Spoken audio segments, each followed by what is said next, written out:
الحمد لله وكفى وسلام على عباده الذين اصطفى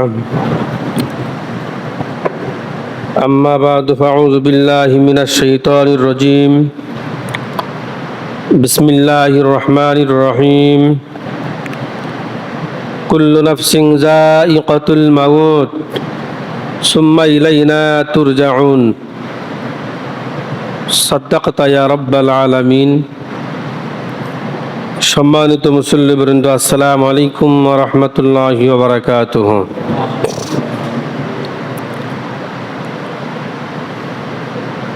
শুকরগুজার হচ্ছি সেই মহান প্রতিপালক রবের জন্য,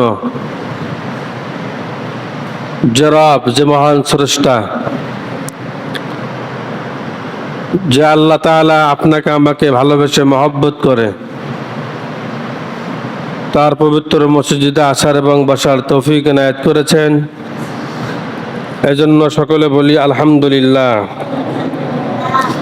লক্ষ কোটি দরুদ ও সালাম পেশ করেছি যিনি তাজদার মদিনা সাইয়্যিদুল মুরসালিন খাতামান নবিয়্যিন রাহমাতাল লিল আলামিন নবী মুহাম্মদ রাসূলুল্লাহ। আরেকবার আওয়াজ দিয়ে বলি সাল্লাল্লাহু আলাইহি ওয়াসাল্লাম। আজ মাহে মুহররমের তৃতীয় জুমা।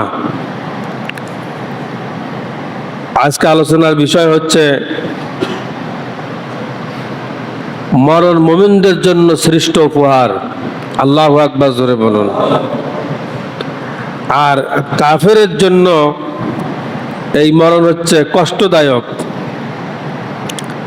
আর যে মুমিনের জন্য আল্লাহ পাক সুবহানাহু ওয়া তাআলা এই মরণটাকে উপহার করে আল্লাহর সঙ্গে সাক্ষাতের এবং দিদারের ব্যবস্থা করেছেন। সুবহানাল্লাহ, জোরে বলুন। এই কারণেই আল্লাহ পাক সুবহানাহু ওয়া তাআলা পবিত্র কালামুল্লাহ শরীফের সূরা আল আনকাবুত, কোন সূরা? জোরে বলুন। সূরা আল আনকাবুত, এই সূরাটির 57 নম্বর আয়াতে আল্লাহ পাক সুবহানাহু ওয়া তাআলা চমৎকার করে বলেন,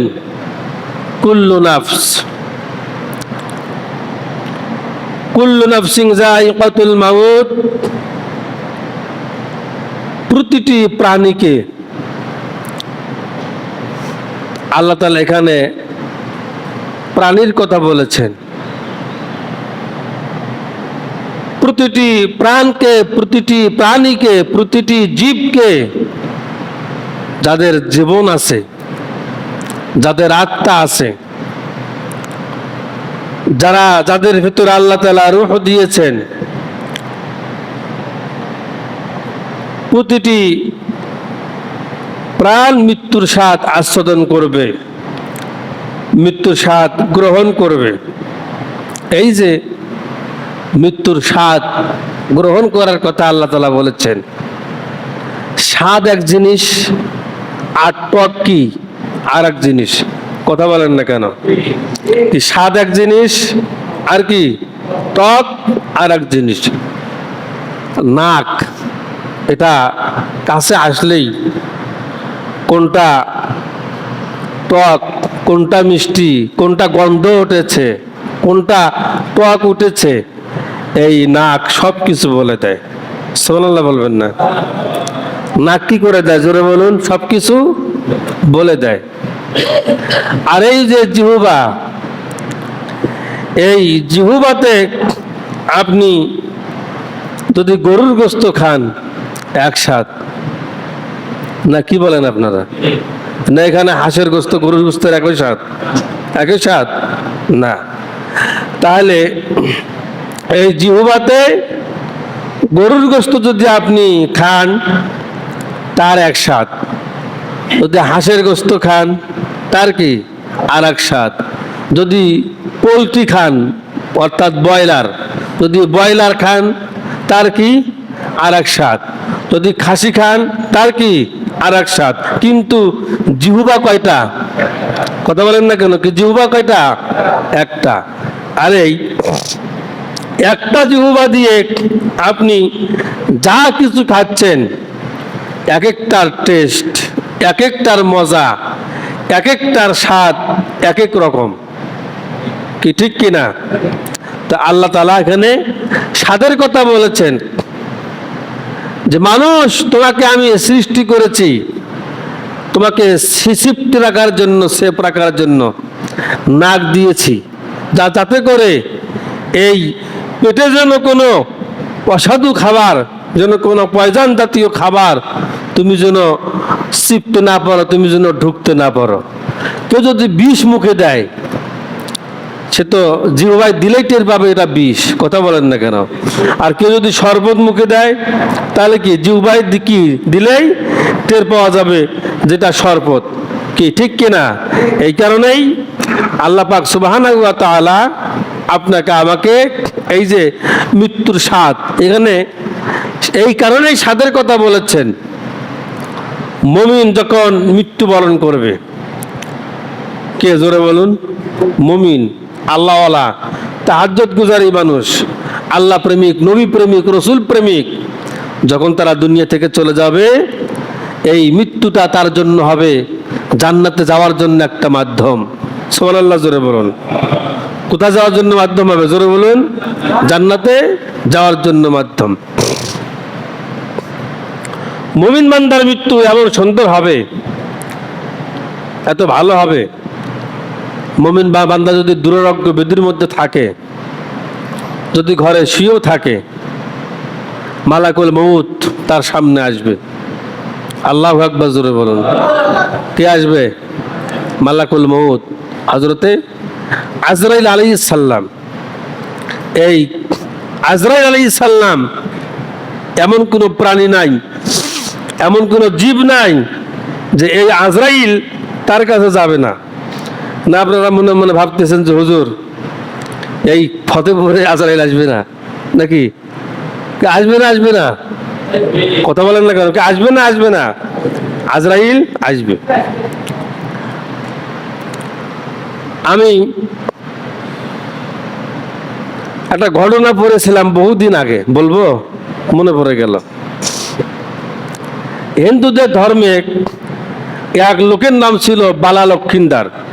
নাম শুনেছেন আপনারা? যদি শুনে থাকেন ভালো, আলহামদুলিল্লাহ। আর যদি না শুনে থাকেন, নতুন করে শুনলেন, জেনে নেন। নাম হচ্ছে বালা লক্ষিন্দার। এখন ওদের ধর্মেই এবং ওদের মতামতে আছে যে এই বালা লক্ষিন্দারকে সাপে কি করবে? জোরে বলুন। দংশন করবে এবং সবল মারবে। ভালোই জানে, কাল লাগান। এখন বাবা প্রভাব প্রতিপত্তি কুটিপতি, এটা কিন্তু আমি হাদিস কোরআনের কথা হলে বলতেছি না, এক্সাম্পল দিচ্ছি। কি বুঝতে পেরেছেন? মানুষ তো এখন শুধু দলিল দলিল দলিল দলিল, এই দলিল দলিল করতে করতে নিজের দলিলের খোঁজ নাই। কথা বলেন না কেন? নিজের জমির দলিলের খোঁজ নাই, কিন্তু পরার জমির কি দলিল খোঁজ করে। নিজের ইমানের দলিলের খোঁজ নাই, পরের জিনিস নিয়ে টানাটানি করে। কি এমন লোক আছে না? নাই। তাহলে নিজেকে আগে কংক্রিট হতে হবে শরীয়তের উপরে, নিজেকে আগে ভালোভাবে পাবন্দি করতে হবে এই শরীয়তের। কাল লাগান। বাবা ওই বালা লক্ষিন্দারের আব্বা, উনি প্রভাব প্রতিপত্তি মানুষ, টাকা পয়সার কোনো অভাব নাই। এখন শুনেছে যে ছেলেকে সাপে সবল মারবে, দংশন করবে। বালা লক্ষিন্দার হলো বলতেছে যে বাবা এবং তার স্ত্রী, এই বালা লক্ষিন্দারের স্ত্রী হচ্ছে বেহুলা সুন্দরী। কথা বলেন ঠিক কিনা? এখন স্ত্রী বাবা সব লোক এই সাপের হাত থেকে বালা লক্ষিন্দারকে বাঁচাইতে একটা ঘর নির্মাণ করলেন। সেই ঘর নির্মাণ করে ওই ঘরের মধ্যে ধোঁয়া দিলেন, আগুন লাগিয়ে দিলেন, ধোঁয়া দিলেন। ধুমা বোঝেন তো? ধোঁয়া দিলেন। ধোয়া দিয়ে বাইরে লোকজন সেট করলেন, বললেন দেখো তো এই ঘরের ধোয়া বাইরে আসে কি না। লোকজন গিয়ে রিপোর্ট দিলেন, স্যার খবর খুব ভালো। বলে কি ভালো? বলে যে ঘরে বালা লক্ষ্মীদার থাকবে এই ঘর থেকে এক চুল, এক রতি, সামান্য পরিমাণ ধোয়া বাইরে বের হওয়ার কোনো সম্ভাবনা নেই। অনেক লোক মহা খুশি। সাপে সবল মারবে বালা লক্ষ্মীদারকে এত টাকা থাকতে, এত পয়সা থাকতে? না, এটা হলো পারে না। শেষ পর্যন্ত কয়েকদিন পরেই বালা লক্ষ্মীদার ওই ঘরেই সই হলো আছে। আগে পরীক্ষা করেছিলেন কি দিয়ে? জোরে বলেন তো, কথা বলেন না কেন? কি দিয়ে? ধোয়া দিয়ে। ধোয়া বাইরে যেন বের না হয়। ওই ঘরেই একই সময়ে ওই বালা লক্ষ্মীদার খুব ভালোভাবে আরাম ফরমাচ্ছিলেন।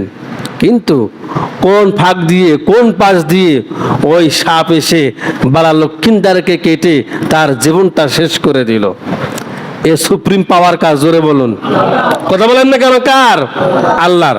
তাহলে আপনার মরণ যখন আসবে, আপনি যখন দুনিয়া থেকে যখন চলে যাবেন, আপনি 7 তবক জমির নিচেও যদি কুটুরি বানিয়ে যদি খুব সেফ থাকার জন্য যদি আপনি ঘর নির্মাণ করে যদি পালাতে চেষ্টা করেন, কিন্তু এই মৃত্যু থেকে আপনি এক মুহূর্ত এদিক ওদিক কি পালাতে কি পারবেন না। তাহলে মৃত্যু আপনাকে আমাকে কি করবে? জোরে বলুন, ধরবেই। আর এই মৃত্যুর স্বাদ সকলকেই কি করতে হবে? জোরে বলুন, আস্বাদন করতে হবে। মরণ থেকে পালাও তুমি, মরণ তোমায় লইবি ঘিরি, যদিও সুদূর আকাশ পানে লুকাও সীতায় লাগিয়ে সিঁড়ি। এই মহারোগের চিকিৎসা নেই। এই মহারোগের কোনো চিকিৎসা নেই, কোনো কি ঔষধও নেই যে এই ঔষধ পান করলে আপনি এই মরণ থেকে বাঁচতে পারবেন। কান লাগান। পৃথিবীর শ্রেষ্ঠ মানুষ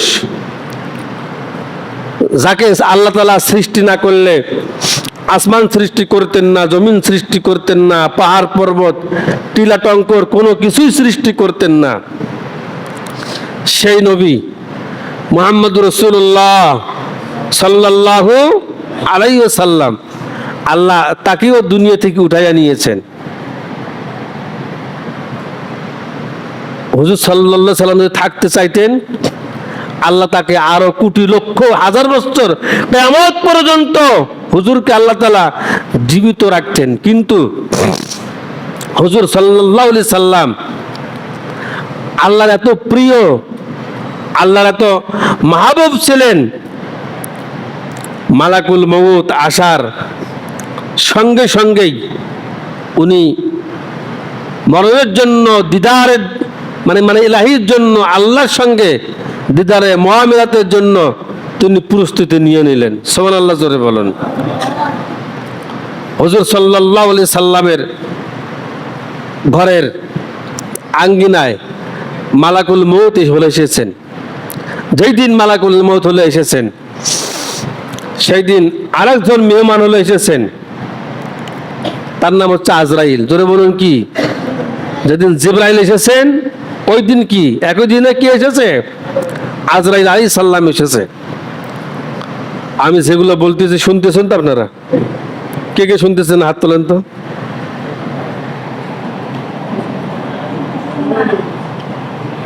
আমি বলেছি কে কে শুনতেছেন হাত তোলেন।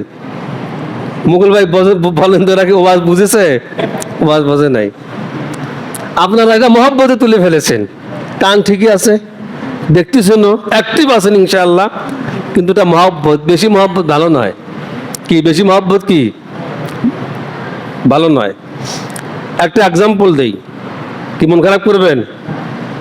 ডেলিভারি রোগী নিয়ে শ্বশুর স্বামী সবাই যাচ্ছে ট্রেনের বগিতে। কিসের বগি? জোরে বলেন। ট্রেনের বগি।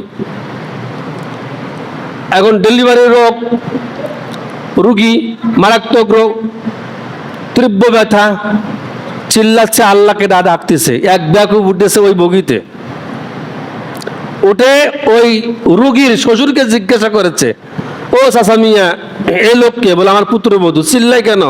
তো বলতেছে বাবা ডেলিভারি কেস।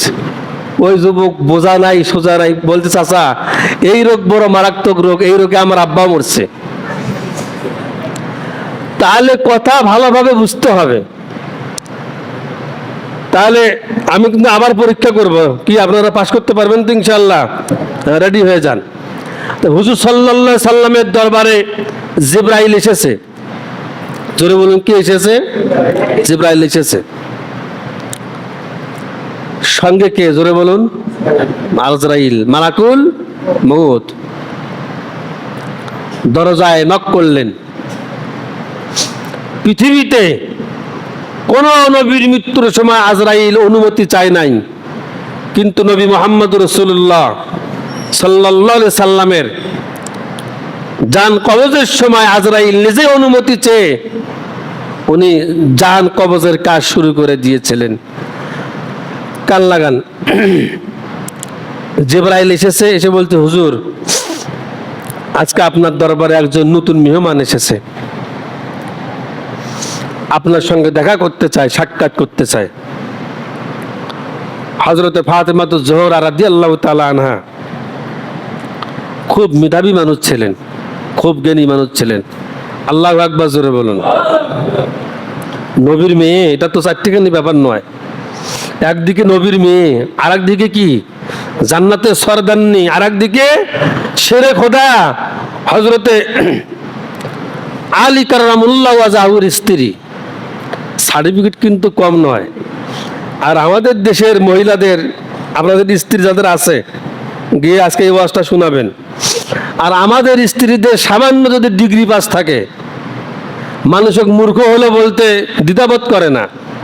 সামান্য মাস্টার্স কমপ্লিট হলো করেছে, মানুষকে গায়ে লাগায় না যে এটা মানুষ। কথা বলেন না কেন? ঝাঁটা ঝাঁটা ঝাঁটা চেনেন তো? কথা বলেন না কেন? কি ঝাঁটা চেনেন? হ্যাঁ, আল্লাহ রাসূল সাল্লাল্লাহু আলাইহি সাল্লাম বলেছেন যে ওই ঘরে বরকত থাকে না যার স্ত্রীটা অহংকারী হয়। কি হয়? জোরে বলুন।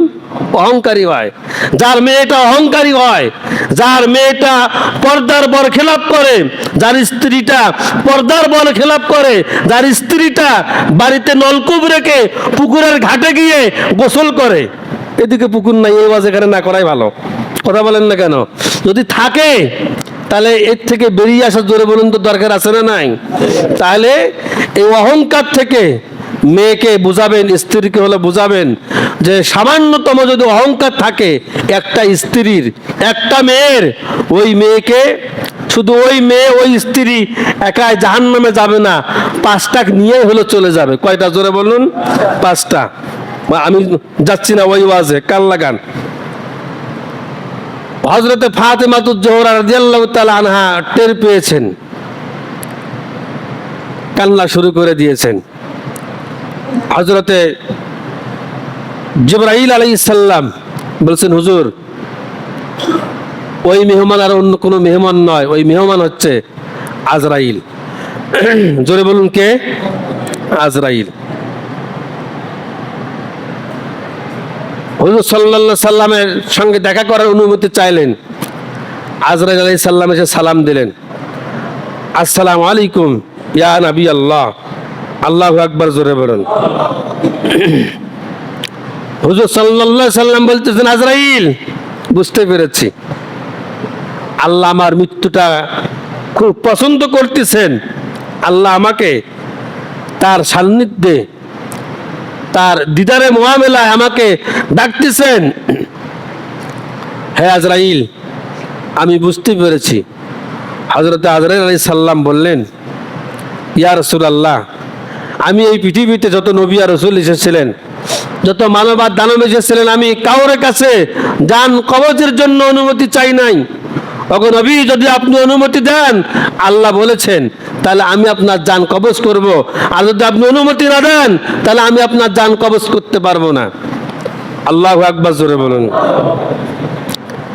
আল্লাহর নবী জনাবে মুহাম্মদ রাসূলুল্লাহ সাল্লাল্লাহু আলাইহি সাল্লাম বললেন, হে মালাকুল মউত, আল্লাহ তাআলা কোরআন কারীমের ভিতরে ইরশাদ করেছেন, কুল্লু নাফসিন যায়িকাতুল মাউত সুম্মা ইলাইনা তুরজাউন। সকল প্রাণীকে মৃত্যুর স্বাদ আস্বাদন করতে হবে, আর তার দিকেই সকলকে ফিরিয়ে যেতে হবে। হে মালাকুল মউত, যেহেতু মরণ থেকে কেউ পালাতে পারবো না, এই মরণ থেকে কেউ রক্ষা পাবো না, তুমি তোমার কাজ, জান কবজের কাজ শুরু করে দাও। আল্লাহু আকবার, জোরে বলুন। কিতাবে এসেছে হযরত আজরাইল আলাইহিস সালাম তার ডান হাতটা বিশ্বনবী জনাবে মুহাম্মদ রাসূলুল্লাহ সাল্লাল্লাহু আলাইহি সাল্লামের বুকের কাছে রেখেছেন। হুজুর সাল্লাল্লাহু আলাইহি সাল্লাম বলেন, আজরাইল তোমার হাতটা সারিয়ে ফেলো। বলছে, হে আজরাইল, মনে হয় তুমি আমার বুকের মধ্যে সমস্ত উহুদ পাহাড়টা তুলে হলো দিয়েছ। আজরাইল বলতেছেন, হুজুর, এই পৃথিবীতে আপনার মতো করে এত সুন্দর করে আর কারো জান কবজ করা কি হয় নাই? খুব হালকা করে আমি আপনার জান কবজ হলো করতেছি।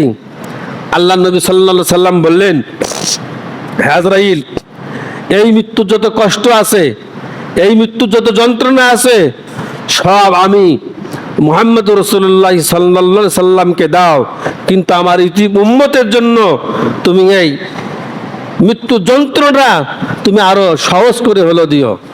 আজরাইল বললেন যে, হুজুর, ইয়া রাসূলুল্লাহ, যারা আপনার কামের লোক হবে, যারা মুমিন বান্দা বান্দি হবে, তাদের জান ওইভাবেই কবজ হবে। মায়ের কোলে যেমন শিশু দুধ পান করতে করতে ঘুমিয়ে যায়, ওইভাবেই আমি আপনাকে ওয়াদা দিলাম, আপনার মুমিন বান্দার জান আমি আজরাইল ওইভাবেই আমি কবজ করব। আল্লাহু আকবার, জোরে বলুন। কথা বলতেছিলাম মুমিনের জান কবজ নিয়ে কাল লাগান। তাহলে মুমিন বান্দার যখন কবজ হয়, আজরাইল যখন আসে,